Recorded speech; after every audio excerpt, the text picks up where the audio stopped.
The views and opinions expressed on this program do not reflect the company, owners, management, staff, clients, or partners.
It's Tuesday, the 12th day of October 2021. Welcome to the Daily Hour, brought to you by Medical House One Communications, Lindo's, and our friends at People's Pharmacy. I'm Jamal Hartman, along with the Michaela Ian, and Ileana Lambert will be with us in a bit to bring you the latest in her news break, brought to you by People's Pharmacy. How are you today, Michaela? I am well. I'm appreciating this cooler weather. I'm not here for the rain, but get it in my tank. That's fine. But yeah, like the little breeze going on. Yeah. So you're done crying, cry baby?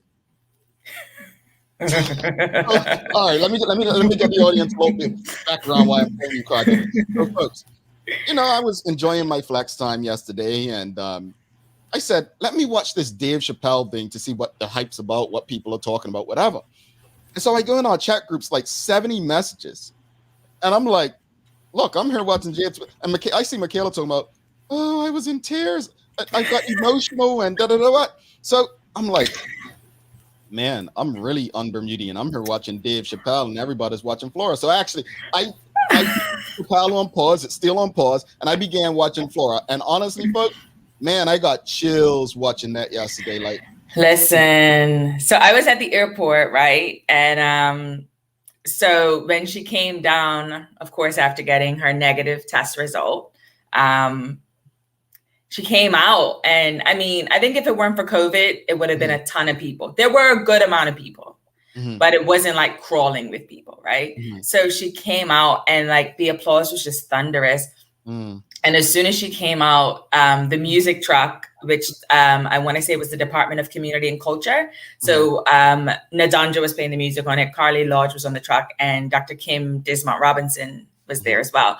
And as soon as she came out, they played Girl on Fire. And it was just like, oh my goodness, like it was just amazing. And so she did some photos or whatever. And then there was like a whole line of cars. And she had this beautiful white BMW. And as soon as she got in it and sat on it, she put the flag behind her and raised it, and everybody just went crazy. It was just like, it was wild. And everybody went crazy, and Michaela started crying. I got so emotional. I had to pull down my shades. Like, I honestly, it was just, I guess I never expected to see something like this in my lifetime. I didn't, I didn't. And it was unexpected emotional. Yeah, I just felt so proud to be Bermudian. I would say that, especially when she went through Rourke Academy, like chills. How the children reacted, and so when I missed Summersfield, but when she went through there, I'm like, man, like this is quite a feeling. Well-deserved feeling, but again, congratulations to our Olympian. A couple of crybabies in the audience with you. Angeline Butler says I was in tears as well, tears of joy. It was epic. I cried real tears. So nice, Sonia Clark, another crybaby, and the Chica Trot. Yesterday was a special day for Bermuda. I'm sure Leanna was crying too, but we'll talk to her in a bit. Leanna went Work Academy, so I want to know, like, as a Work Academy grad, do you feel like this means anything for alum and fellow students going through there? Like, does it, what it feels like as a fellow alum? And I think Lee and her are like the same age, so she may know her. Maybe, yeah. Yeah, Leanna probably would have been in the Olympics, but we grabbed her up. It's like, no, Lee, you were coming on our team. Yeah. Because World Academy produces Olympians. Anyway, good morning, everyone, and thanks for making us part of your daily routine. No, I'm not an Olympian. They don't have a talking contest one there. I mean, we would win by like a mile. We've got it. We've got it. Listen, every 4 years it would be like Mikhail and Jamal. Yeah, we no got contest. it. No contest. A good one today as Economist Craig Simmons is stopping by to discuss the state of the economy, folks. This is going to be a good one, and we will be switching over to YouTube once Mr. Simmons comes into the conversation. So Michaela and I know that the audience is going to have a lot of questions, so we're going to do our best to keep our questions short, so that we can go to the audience so that you can engage Mr. Simmons with your questions. The Daily Play is a remember when, so a little history question today, and I'm hoping that if Michaela doesn't get this on the first try, that the audience will get this without having to Google. That's all I'll say. That's all I'll say. Pressure is high. Yes, it is. Yes, it is. Now, see, Richard Olsen talking about grown men were crying in the bar yesterday in tribute to Flora's accomplishments and class. Look, folks, I'm not going to admit I was crying. You can say all you want. I said it was chills. I'm not going to tell you that. So you all, but no, it was a proud moment. And it was honestly, just beautiful. And it's crazy because I went upstairs into my office and I watched the entire thing. All the way till she got to the city of Hamilton for the keys, to get the keys. And it was the whole time I was just sitting there just in awe. Yeah. It just complete awe. It was a beautiful moment. And I think that it's one of those things where it's something, we keep talking about the pandemic as a once in a lifetime, once in a generation. People, in no lifetime has Bermuda experienced a gold medalist. So this is a truly, we talk about the negative once in a lifetime. This is truly a positive once in a lifetime. So we have to cherish it as a country. And I just love her humble way, the way she included Clarence Hill. Yes, that was beautiful. All of that was great. But folks, we have to move on. We've got some other things to discuss with you. Like we said, we have Mr. Simmons in the wings coming to discuss the state of our economy, because while we celebrate, we also have to remember that for most of us, reality does set back in immediately following the celebration. And so today's question, folks, as we gear up for the conversation with Mr. Simmons, we've seen the corporate text by the OECD, is it called? You've seen the comments about the retail sector in Bermuda. You see cargo ships backlogged. You see, the article about winter is coming last week, which we discussed. There's just so many concerns surrounding the economy, the state of the economy. And so the question today is going to be, what concerns you most about the state of the economy? And before we go to that, I just want to send love to Leanne Fitzgerald. Says, good morning, everyone. I look forward to listening to the show every day. It keeps me informed on what's going on back home, Team Bermuda. Thank you. We appreciate your support, Leanne Fitzgerald. We appreciate it. Can't thank you enough. But that's the question for today. What concerns you most about the state of the economy? Oh boy, we got a Kale sigh there. It's just I'll be frank. When I was a reporter, I hated covering these kind of stories. It just felt so doom and gloom, right? And, I haven't been a reporter for quite some time, but when it comes to the economy and the finances and how much Bermuda owes, I've always glossed over it. I've always been like, okay, everything will be fine, whatever. In the last 20 months now, I've been very worried. I'm very concerned about our debt. I'm very concerned. You know what concerns me the most? The thing that concerns me the most is that there are going to be so many businesses that are going to close, because there are a lot of businesses that are hanging on by a thread right now, businesses that employ people. Those people have families. Those people need to eat. They have children, etc. And so honestly, that is what concerns me the most right now, because it's not just a case of, okay, this business is going to close because it's not making money, blah, blah, blah. It's the domino effect of that business closing. And that's what I'm most concerned about. I'm also concerned about the enormous debt that my children are going to have to pay, and my grandchildren. I'm very concerned about that. Yeah. Let's go to the comments on the debt. Definitely is something that, and I think Shayna Smith kind of says, what concerns me most is there seems to be no plan. Yeah. I think, is there a plan to relieve Bermuda of the debt that it currently has? Is there a plan to drive revenue up? If there is it a plan that everyone understands and knows the part that they play in it? So these are questions that need to be asked. The part about the no plan is like that's just whoa, buddy. It's not encouraging. It's not encouraging when government was already in so much debt and then paid out all this money to people who weren't able to work, which I understand. And then you pay out money for a wealthy hotel group because they can't make their payments. Like that, it's just yeah, it keeps happening. It's a cycle. Sean Smith, he says, when the COVID bill arrives, how much Bermuda got to pay. So that's what concerns Sean Smith the most, when that COVID bill arrives. And the crazy thing is, again, we don't think about this kind of stuff. We think about the laws and policies that the government's putting in place, but do we really think about the money that's being spent for this, or is there no bill? I mean, like we've said multiple times on this show, free does not mean free. That word free. I mean, free does not mean free. Just yesterday, Dijon Simmons put in the comments, and it was a story in the Daily about real estate in Hamilton. Yes, I saw that. That's concerning. That should concern a lot of people. Now, it's easy to say, well, this is happening in most major cities because, more companies are allowing staff to work from home. Okay, that's fine. But that doesn't eliminate the problem that we have in real estate, right? But it's not just real estate, it's a domino effect. It's, the air conditioning company who supplied the air condition. Yep. It's the catering company who supplied the food. It's the coffee company who supplied the Keurig. It's the stationery store who provided all the stationery. The IT people who came to fix the photocopier and whatever. Like, it's a huge domino effect. And this is what it seems that we just don't want to talk about. Yeah. And that domino effect is huge. And we've had those conversations about that. Like, one building closing impacts so many different areas, and it's things that we don't consider. Chica Reyna and the Chica Truck kills.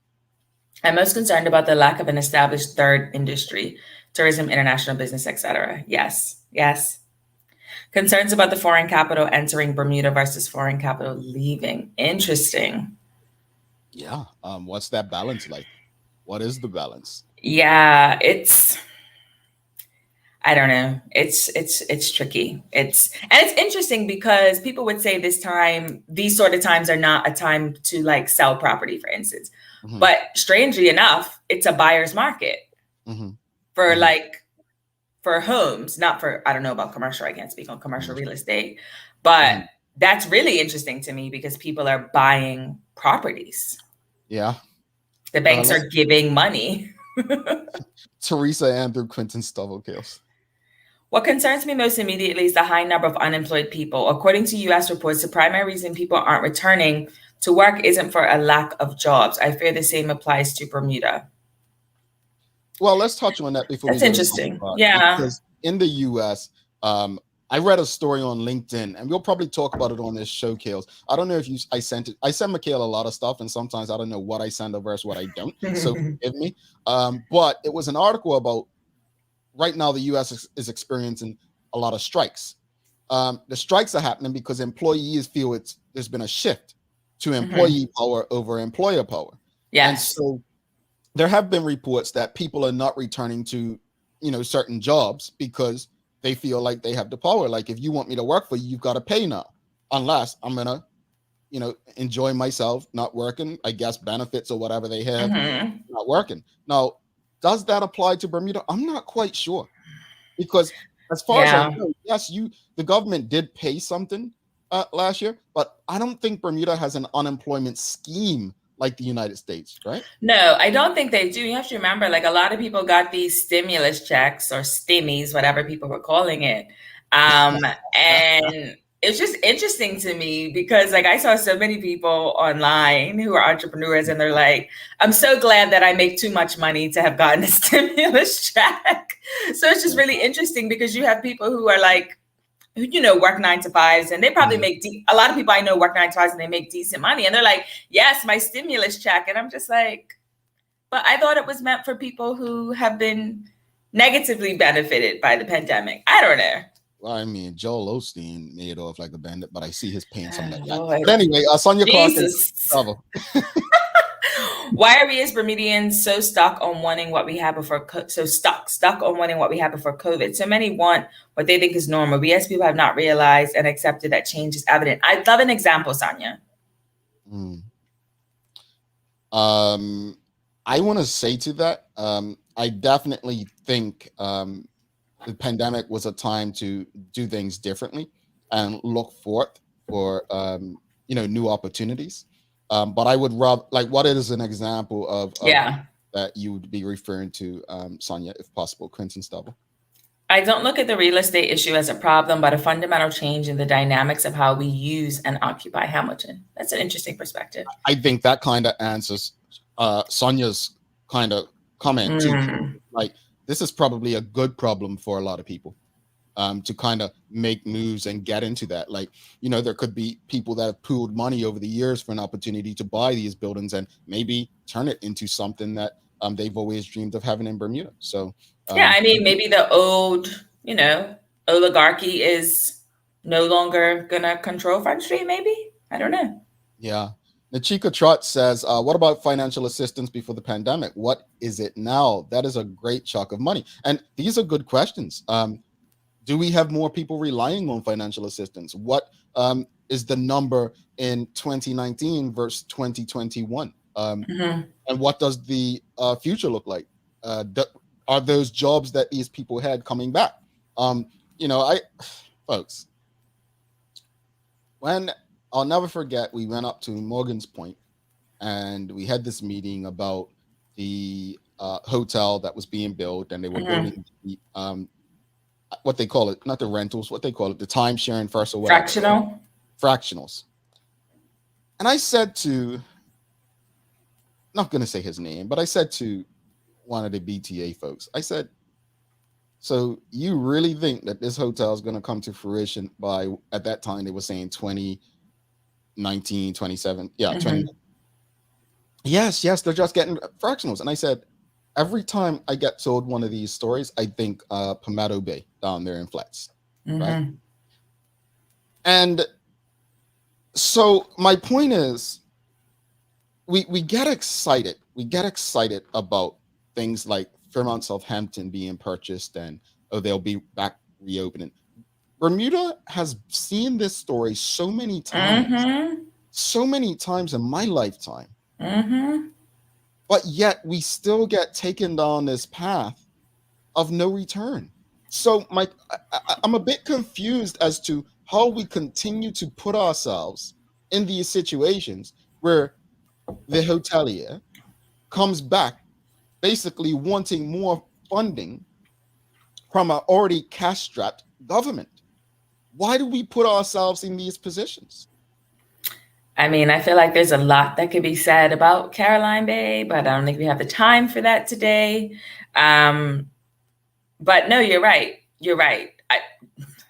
I mean, Fairmont Southampton, they didn't have the money to pay out their laid off employees, but they have the money to fund a renovation for that big ass resort. Well, I do wonder, Michaela, is there something in the contract that states they have to begin building by a certain date? I would like to think so. I would hope that something like that's in there. Let's go through the comments before we bring Liana in. Nikki Michelle and Quentin Stubble. This is also an indicator of people not wishing to do business as usual, rightfully so. Yeah. So maybe Hamilton changes from a work city where hardly anybody lives to more residential city. This may in turn allow for lower traffic levels and a more lively city. That's a very interesting concept. Let's do it. Carla John says, for at least a decade, my concern about the economy is making it attractive and easier for Bermudians to stay on the island and thrive. Sean Smith says with the government wanting more guest workers in the islands, maybe some of those commercial properties in Hamilton will be turned into apartments. I like the way people are thinking as far as residential. Yeah. As walk down Front Street from the Birdcage to Parliament Street and count the closed and gutted store fronts. It is scary. The Chico Trot and Tamara Richardson Kills. In Bahamas, to receive government hotel concessions, they must employ a certain percentage of Bahamians, I assume she means. Yeah. Governments the world over solve problems with more money. Only with public funds would you throw more money and hire more people to try and fix what is not working, sadly. Yeah, Nikki Michelle says Bermuda is the perfect example of wanting someone to ride in on a white horse to save us. There is very little growth coming from within this island with the intention of revamping for the long term. And look, you all know you get to hear me speak every morning. I'm not the smartest horse in the barn. I'm really not. I'm not. But that's why I have a lot of questions. I don't understand it. Like some of these things, I'm just like, that makes no sense. Yeah, it's just a lot of, the thing is, like, I feel like most people would say that our finance minister is very competent, right? I feel like most people would say that. I think anyway. Okay, you're not saying anything. Oh no, okay. I'm only looking like that because it's like, no, legit. I had to think for 2 seconds. Who was the finance minister? Because he's been so quiet. And it's like right now, Mr. Dickinson, you may be the smartest guy in the room. You may be brilliant with finance and numbers, but at the current time, you put yourself forward to be a politician, and you should be addressing the people. Agree. What are his thoughts? Why is Minister Furbert talking about this? You should be talking about the retail sector. You should be addressing the latest report about the corporate tax. You should be out there speaking about winter's coming. Yes. I know you all may like him, but I don't like Curtis Dickinson. I'm going to say it here and now. I do not like how he treats Bermudians as the finance minister. You, sir, are being paid a hell of a lot of money. You are not in the private sector. You are in the public sector, and because of the job that you've chosen to accept and do, you should be communicating with the very people who pay you. Yes, and this is the thing. Resign and go back to the private sector. This is the thing. This is where I was going with this. I said most people look at Curtis Dickinson, the finance minister, and say he's a competent person. However, where is the plan? Why haven't we seen you? That's my thing. I have a lot of respect for him. You know, I think he's quite competent. I think that we need to see you. We need to hear from you. What is the plan? Let's bring Lee in. We have our finance guy coming up. Mr. Craig Simmons. Lee? Good morning. Good morning to you. Hey. How are you? Hey. I We're all like going together again, you know, like the prince and the black. Like it's all just a thing. Nobody told Jamal change his shirt today. I'm just saying. I have Thank you for getting that out before he nicely throws us under the bus for God knows what today. Wow, that's what I do. Lee, what's your biggest concern with the Bermuda economy? Let's change the subject. What did you say? We're going to news? You know what? That is probably the best option. Let's go to news. I want to hear more about Flora. Over to you, Lee.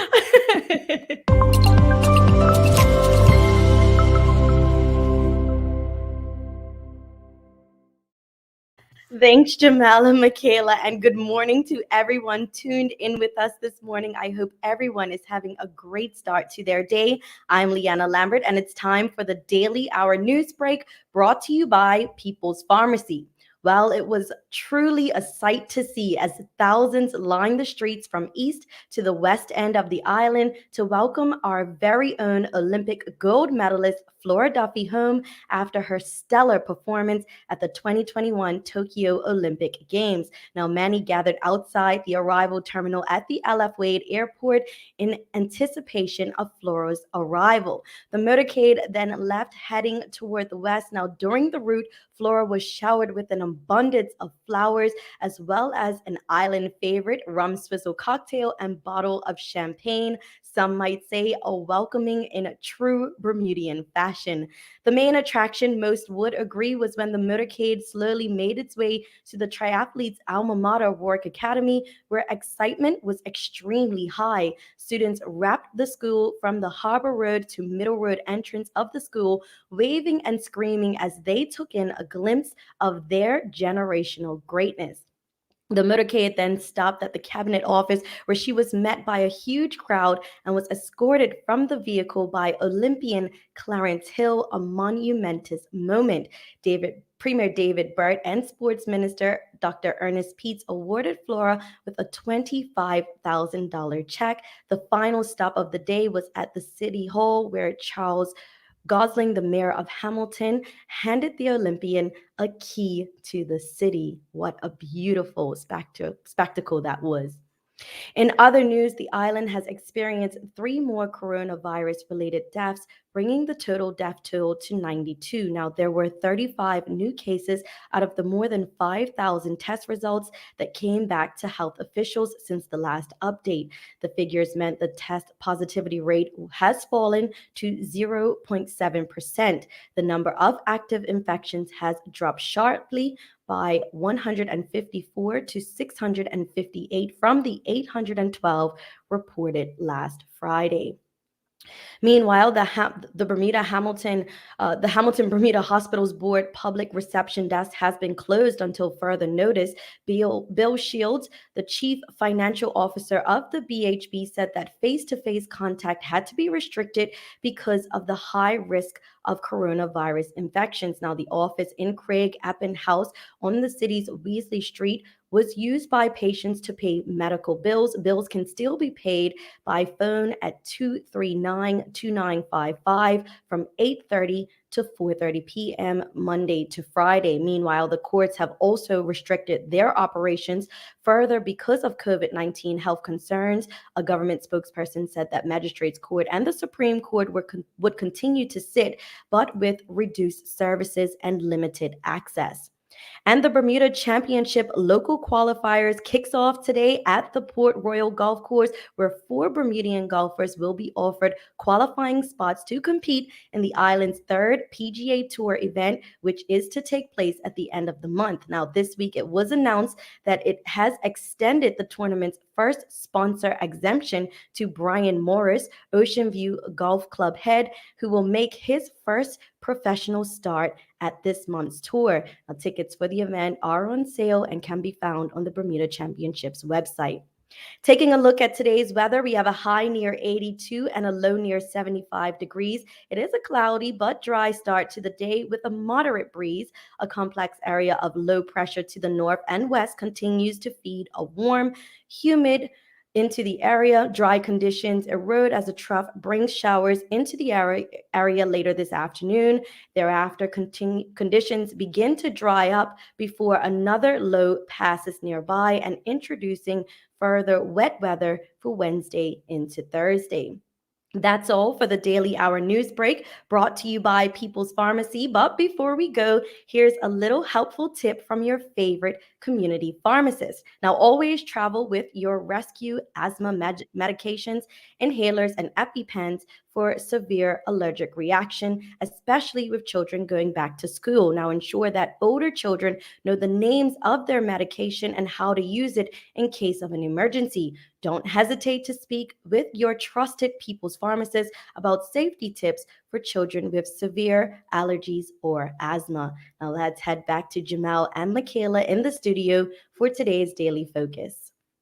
All right. Thanks so much for that, Lee. Again, props to Bermuda and Flora Duffy. It was an occasion. Mm-hmm.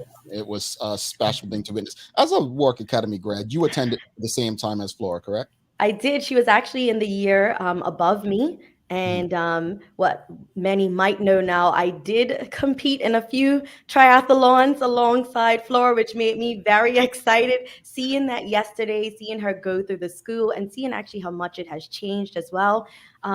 It actually gave me chills yesterday, I have to admit.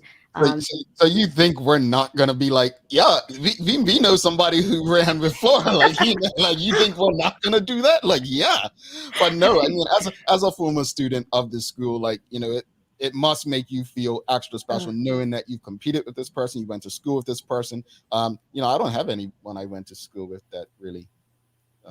Yeah, it's definitely exciting to see. I mean, just seeing the levels that she has reached. Sorry, Mal, like maybe one day or maybe not. Your time. I mean, I just say people went to school with me. Yeah. Yeah. No gold medalists, but we got some quality people out there. I'm just saying.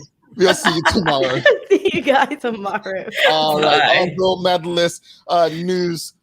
I mean, look, she's our gold medalist news correspondent. What can we say? Absolutely. And Michaela's our gold medalist teammate, and I'm just me, folks. We'll be right back. Don't go anywhere. We have our gold medalist economist coming up right after this. Listen. Craig Simmons. The use of butter goes back millennia, and its exalted status in the cooking world and in so many kitchens is undeniable. Around 3,000 years ago, ghee, or clarified butter, was developed in India and is the cooking oil of choice in many regions of the subcontinent, and compared to butter has a higher smoke point, reduced dairy solids, and a more robust, nuanced flavor. And to Organic Valley, creators of a certified organic version of this versatile traditional staple. This month we're featuring Organic Valley Ghee Clarified Butter. Lindo's, why go anyplace else?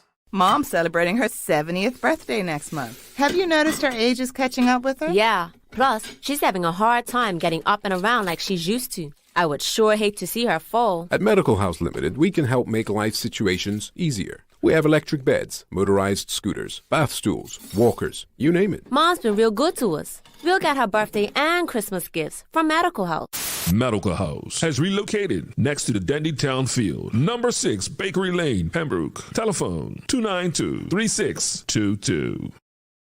All right, welcome back to the big show. She's Michaela Ian. I'm Jamal Hartman. It's the Daily Hour brought to you by Medical House, One Communications, Lindo's, and our friends over at People's Pharmacy. Folks, I did say at the beginning of the show, so we just lost about 100 people because we did switch over to YouTube only. So everyone who's on Facebook, they can no longer access, so they will have to come over to YouTube. As people come over to YouTube, if anyone can go over on Facebook, just remind your family over there that we are over on YouTube. All right. Without further ado, let's bring our guest for the day, Mr. Craig Simmons. Mr. Simmons, welcome back to the show, sir. It is a pleasure to have you back in the building. How are you? You're on mute. Oh, they want to hear from you. Well, the truth is, I'm a little disappointed. Oh, no. I got up bright and early yesterday. I had the phone right next to the bed. I was expecting a call from the Nobel Committee. and Friday, I burnt my bridges. I told my students that I didn't want to see them any longer. I already started to spend the $1 million that comes with the Nobel Prize. And so Monday morning, when the sun came up, I had to do a lot of eating of crow, call my boss back and beg for my job. Yeah. And so the only good thing in my life is coffee. Listen. That your Michaela's kind of person. But well, look, we're glad that your job took you back, and I've had those dreams about winning the lottery and doing the same thing, and then I'm just like, keep it humble. But thank you for coming back. We appreciate you so much, Mr. Simmons, and obviously there's always so many questions about the economy. We're just going to kick it off. There are questions that people have been debating. Certain topics, whether or not we're still in a recession, whether or not we recovered from the previous recession. Are we still in a recession in Bermuda? And how worried should Bermudians be about the economy? Well, yeah, I mean, we are in a recession. It was self-induced due to COVID, which is really the first time we've actually thrown ourselves into a recession. And I think we're trying to claw out. And until such time as we can get blue collar people reemployed, we're going to be sort of stuck in this situation. What's really different about this time around is it's blue versus white. Blue collar folks, the folks that work in person, especially folks in the hospitality sector, that's like 4,000 people. They have borne the brunt of the unemployment. And so people like me who continue to go to work are doing okay. And so there are some parts of the economy that are doing really well. So for example, saving. The level of savings in Bermuda right now has never been this high. And that's because people like me continue to go to work. My spending is down, so my saving is up. And at the other end, among blue collar folks, they're trying to put, a loaf of bread on the table. So you've really got two Bermudas right now, blue versus white. And there's going to be a lot of social fallout, or there is a lot of social fallout from it, because it's not a race thing. It's really class, and there doesn't seem to be any end in sight until you have a conversation with President COVID. We're stuck here, and it's a waiting game. And well, can we just stop? I want to stop you because you just said it's not a race thing; it's a class. And I think the way people have been taught to look at Bermuda's economy has always almost been it's been based on racial lines. Yeah. Right? I think everyone will admit that. But how do we overcome that? How do we get to a place where people say, you know what? It is a class thing. It is not so much black, poor, rich, white. Well, now you've got another division. You've got the vax versus anti-vax. I don't know. It just seems that we're living in a time where there seems to be this kind of splintering within the population. So there was the possibility that the pandemic could have been the great unifying force. Pandemics are what historians would call a critical juncture. They essentially change the trajectory of a society. Wars do it. The First World War, as a critical juncture, brought a lot of women into the workforce.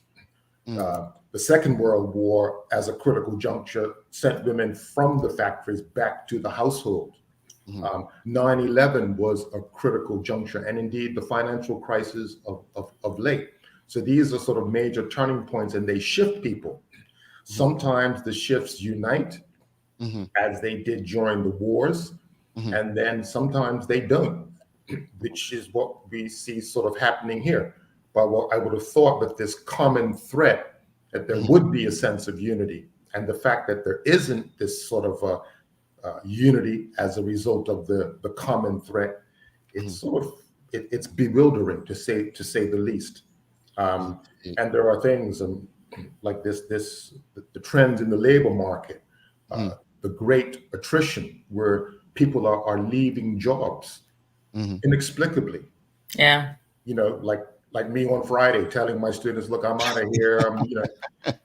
Didn't have a pot to piss in and a window to throw up." But that's not something that's local. It's global.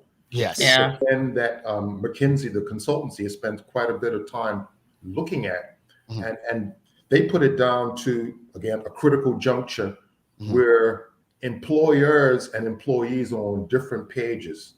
So employees have shifted to sort of how do I put it, into sort of a human relationship. They want a more humane relationship with their employer. They want to be in a caring environment. They want their employer to recognize ESG, environmental, sustainable, and governance issues. And I think that's got a lot to do with the Black Lives Matter. With COVID, the ground has shifted. And for many employers, they still see the relationship as transactional. Okay, in order to get employees back, I need to offer you more money. That's the way employers think. They fail to see that the ground has moved as a result of COVID. Right. Those employers who understand that shift, that shift has happened, they will retain employees, and they will be able to pick up talented employees from employers that are still stuck on the pre-COVID mindset. Interesting. That was something someone mentioned earlier as well. Go ahead, Yeah. Yeah. So speaking of employers and employees, do you think that the government made the right decision in compensating workers during the lockdown periods? Well, yes, for the simple reason that governments, the sort of original goal of a government was to provide protection, social insurance to its citizenry. Otherwise, it begs the question, why do we have a government in the first place if they're not there to protect us once we have these sort of catastrophes? And so without that, I think we would be in a far worse situation. The other side of it, because of course there seems to be at least two sides to a story. There's the fact that the government had to take on an additional, what was it, $1.3 billion in debt of August of last year. And that was to buy it the time to pay off those people, blue collar people, not people like me, those folks in the hotel, restaurant, retail, the thousands of people whose median incomes are below the overall for the economy. So median incomes in Bermuda are in the ballpark of $65,000, $70,000 a year. In the blue collar sectors, they're in the 40s and 30s. So you're already talking about people who were disadvantaged economically, losing their jobs. If you don't provide support for those folks, I would tell you, if I was in their situation, what I would do. It wouldn't be pleasant. And so the government, as the sort of purveyor of social insurance, did what governments have to do and step in and protect the citizenry. Of course, there's a price tag. And our debt right now is what, it's about 3.3, heading toward 3.5 billion. Jesus. And there's a good chance that it could exceed 4 billion. Wow. Now this needs to be put into context, because organizations like the World Bank and the International Monetary Fund, the IMF, pre-COVID were preaching austerity. That was the thing, that was the sort of the policy goals that these organizations were preaching to the world. Austerity. You've got to cut back on government spending. You've got to balance budgets. Well, COVID has thrown all of that out the window. If you listen to the narrative coming out of the IMF and the World Bank, it's all about spend money, spend money, spend money. It's all about supporting the economy, because if you don't, it'll fall flat on its face. And it's going to be even more difficult. So look at the United States. They've spent trillions of dollars trying to support their economy. And still, it's struggling. Yeah. So when we talk about, sorry, I'm just cognizant of the time, and I know our audience is going to have questions. So when we talk about supporting the local economy, and then we have Minister Ferbert making this announcement last week about the post office and their online shipping thing, and then making comments that were criticized about the local retail sector. What are your thoughts on that? Well, when I heard those comments, I said, oh, crap. I was like, Minister Ferbert, you are a minister in the government of Bermuda. That's not the kind of way that's something for someone like Craig Simmons to sort of put his foot in his mouth. It would be people would understand, the guy's missing a couple of screws in his head. And so, he's a loose cannon, and nobody respects Craig Simmons anyway. So, don't listen to him. But, when you get sort of like a junior finance minister saying things like that, not good. I think that's all that needs to be said about that. The retail sector has been struggling. and things have gone from bad to badder to baddest, and if anything, they need the support. Absolutely. Yeah. Absolutely agree. So, in your opinion, what should the government be doing to fix our economy? We just spoke about how we haven't heard much from the finance minister. Doesn't seem to be a plan. Well, I think one of the first things, and this is sort of I'm becoming philosophical. There are two ways to view the world. One is that extreme events are just that. They happen once in a blue moon. Well, blue moons happen far more frequently than you think. And we need to live our lives like blue moons are always around the corner. And maybe I should change my terminology away from blue moon to this thing called a black swan. That term was made popular by a philosopher by the name of Nassim Taleb, who wrote the book called The Black Swan. He also wrote Fooled by Randomness. And so he has a very interesting way of looking at the world, and it is that extreme events are normal, and it's because we live in a sort of hyper globalized economy that is super connected. It's not like back in the day of our grandparents, where something could go wrong in China and you would find out about it 6 months, 6 years later. Now, if a port is closed in China because of COVID, it has an impact on how fast goods get delivered to Bermuda. Yeah. So, for example, the port in Los Angeles normally has 2 ships sitting out in the harbor waiting to be offloaded. Well, now it's up to 60 and 70. Jeez. And that has an impact on how quickly we will get whatever it is we're going to get from China. I mean, I'm assuming that many of your listeners shop with Alibaba. Alibaba is a Chinese company. So if you're ordering online from Alibaba, it's going to take a little longer getting to you in Bermuda. Donald Trump imposed sanctions on Chinese steel, aluminum. That has a profound impact on life in Bermuda. So my point is this, is that what happens, it's like when the butterfly flaps its wings in New Zealand, it creates a hurricane in Bermuda. It's because of this hyper connectivity in the global economy. So the idea that we are insulated from what happens in the global economy, it's simply not true. The financial crisis that you mentioned of 2008, I mean, it almost brought down the Bank of Butterfield. Right.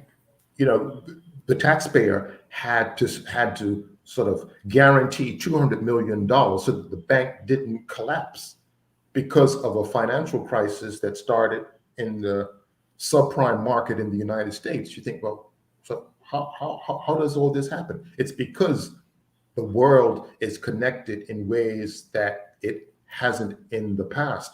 And so I go back to my original point that there's always going to be an extreme event. So that should govern how you conduct yourself today. So today, almost like some sort of self-insurance. You got it.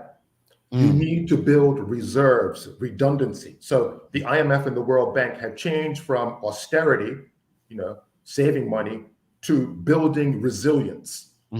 So rather than having as a business, so businesses typically develop inventory models, just-in-time inventory models. They wouldn't carry inventory, just enough to get them over to the next shipment.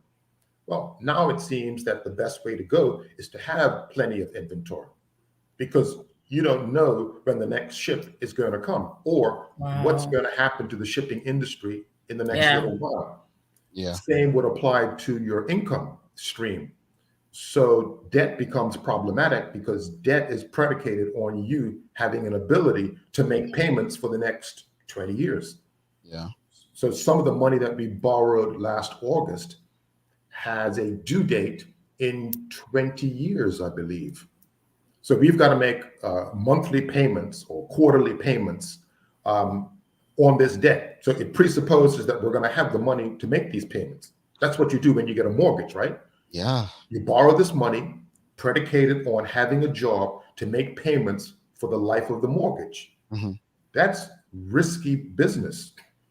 Extremely risky for the individual with a mortgage. Yeah.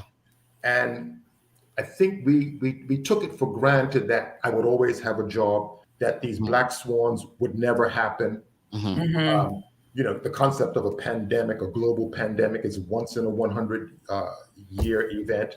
But then there was a financial crisis in 2008. And then there was 9/11 before that. And there's always going to be something. Yeah. It almost reminds me, and it's probably not an exact analogy, but when we were young, save money for a rainy day.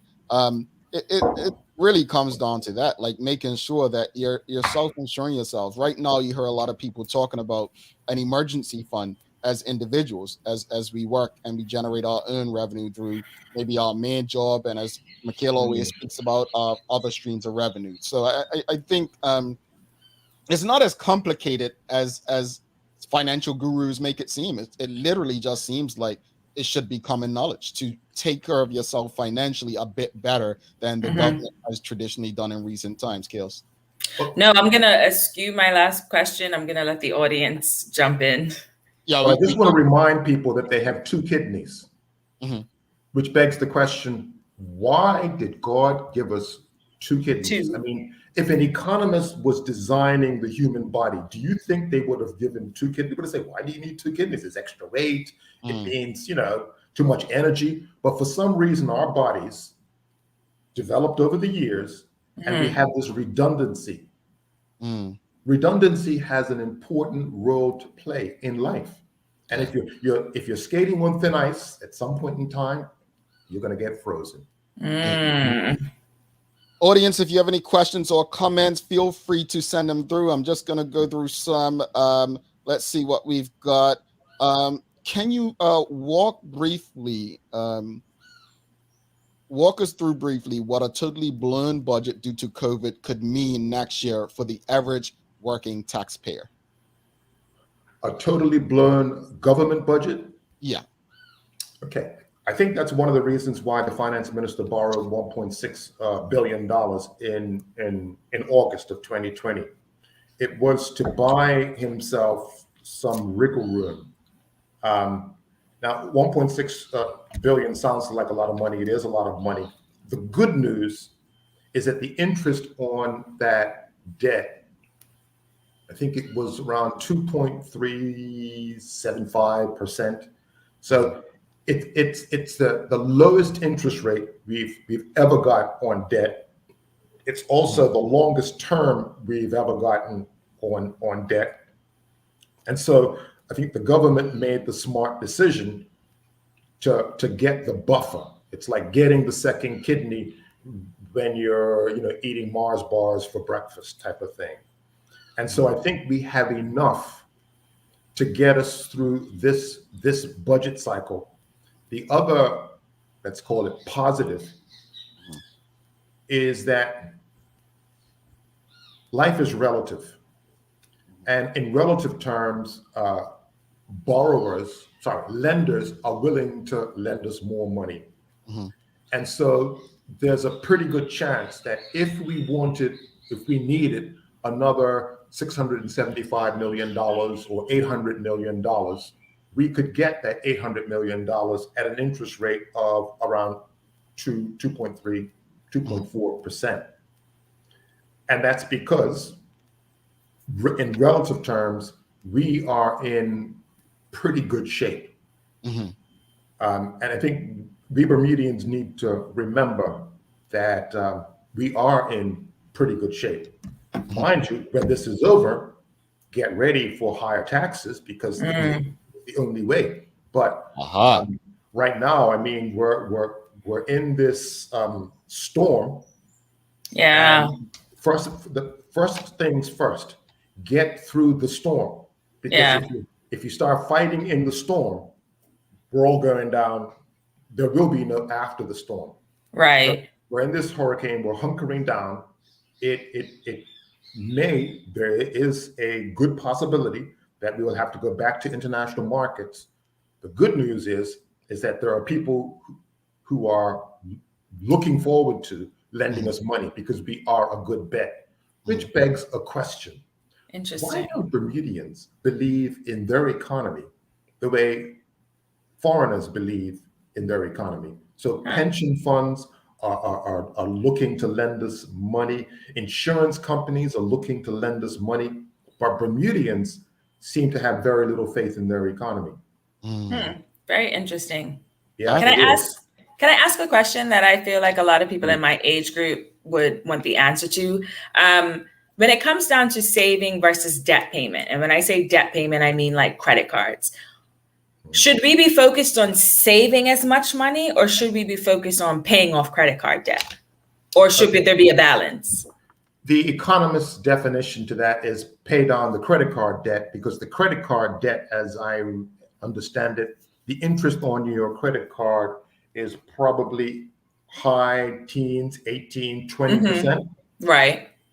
Whereas the interest on your savings is 2 and 3%. Yeah. So from that strictly economic perspective, it would make sense to pay off the debt first. Yeah, the credit cards. I mean, one thing about a behavioral economist came up with a good idea for a credit card.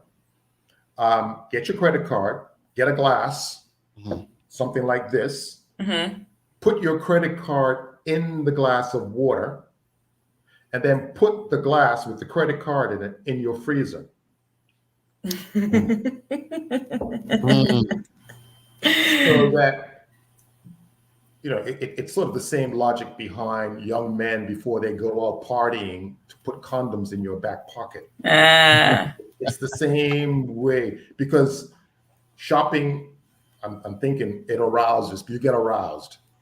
And asking you to make a rational decision when you are retail aroused is a bit much. Interesting. Yeah. So the idea of the credit card being in your freezer will hopefully allow that arousal to wane. And by the time the credit card is ready for use, you're over the arousal and you can go back to life and save yourself the trouble of having this debt mount up. Correct. Okay. Gotta wrap it up, but Mr. Simmons, we want to bring you on in the next 3 weeks, right after the throne speeches. Yes.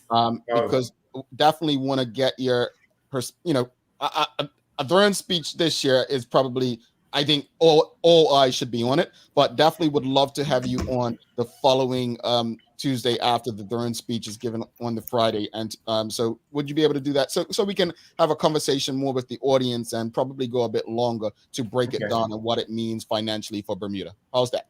Well, I'm available. I'm just sitting here waiting for, people to call me up because, I don't have a life, We appreciate, honestly, the audience appreciates it. And audience, my apologies, we didn't get as many questions in, but we will definitely make more time for Mr. Simmons next time. As always, thank you so much. We appreciate it. And especially that last question Michaela had, because trust me, there's a lot of people, young people on that. And the way you answered it, I would have figured it, but at the same time, it's better hearing it from someone like yourself who has a great understanding of what you are discussing. So we'll be in touch. We'll get you right back on in about 3 weeks. Enjoy the rest of your day, and we can't thank you enough. We're gonna get you on the Daily Hour mugs as well. All right? Yes. So, yeah. Well, yeah, we saw that. We saw that. We're getting you a mug in hand very soon. By the next time you're on the show, you'll have your mug in hand. Look forward to it. All right. Thanks much, Mr. Simmons. All right. Thank you so much. Bye-bye. All right. Always appreciate having Mr. Simmons on. He will be back, folks. There's never enough time. He breaks it down. I appreciate the way he broke it down just now. So simple. Such a great analogy. Yeah. We're going to take a quick break. Do not go anywhere. We're going to wrap it up. We've got that daily play, folks. This one, if Michaela doesn't get it on the first try, you all better. Don't disappoint me.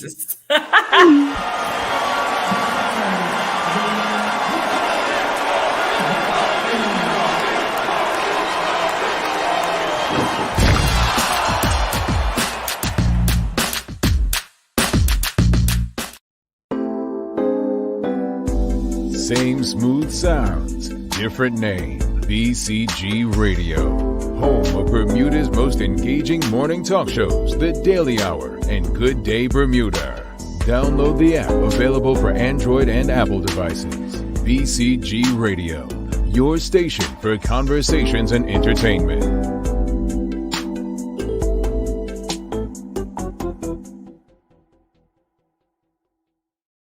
All right, welcome back to the big show. Michaela in. I'm Jamel Hartman. Thanks again to Medical House, Lindos, One Communications, People's Pharmacy, and of course, Mr. Craig Simmons, the Economist, for coming on and sharing such information. We will go longer next time, folks. We will definitely go longer because, to be honest, that was just the surface. We have so much more to go into, and I'm just grateful that Mr. Simmons is open to jumping on and engaging with the audience. So apologies we didn't get to a lot of questions in the audience. Time for the Daily Play, brought to you by Heineken 0.0. Great taste, no alcohol. Michaela, are you ready? Pressure's on, but ready. All right, so remember when, folks. Here we go. Bermuda, you should know this. Do not consider yourself Bermudian if you do not know. Oh my God. The answer to this question. What year and city did Clarence Hill win bronze, Bermuda's first Olympic medal? 1976 Montreal. Boom, boom, boom, boom, boom, boom, boom.